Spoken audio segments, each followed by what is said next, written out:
Good morning everyone, চলে এলাম আজকের মানডের ব্লগ নিয়ে আপনাদের কাছে। আর সোমবার নিরামিষ আমার। আর কাদের কাদের বাড়ি নিরামিষ হয়েছে জানাবেন কমেন্টসে। নিরামিষে কী রান্নাবান্না করেছেন বা নিরামিষ নাও হলে কী রান্নাবান্না মেনু হয়েছে সেটা কমেন্টসে জানাবেন। কোনো কিছু কোয়েশ্চেন থাকলে কমেন্টসের মাধ্যমে আমাকে জানাবেন। ভিডিওটা ভালো লাগলে একটা ছোট্ট করে লাইক করে দেবেন, শেয়ার করে দেবেন। তো চলুন স্টার্ট করি, বেশি কথা না বলে, বিকজ চান করতে যাব। তো আজকে ব্রেকফাস্ট থেকে স্টার্ট করছি। ব্রেকফাস্টে নেওয়া হয়েছে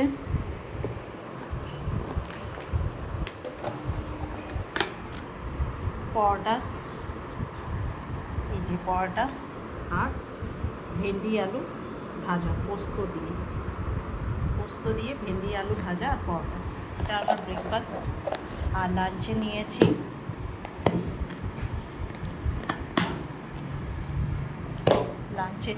হচ্ছে ফ্রাইড রাইস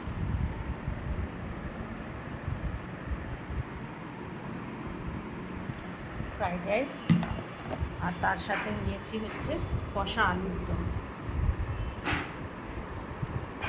রাতেও সেম খাবার আছে, ফ্রাইড রাইস আর তার সাথে হচ্ছে কষা আলুর দম। তো এই রান্নাবান্নার মেনু হয়েছে আমার। আপনাদের কি রান্নাবান্না হয়েছে কমেন্টসের মাধ্যমে জানাবেন। ভিডিওটা ভালো লাগলে একটা ছোট্ট করে লাইক করে দেবেন, শেয়ার করে দেবেন। থ্যাংক ইউ এভরিওয়ান, ভালো থাকবেন, সুস্থ থাকবেন। Tata, bye bye, see you.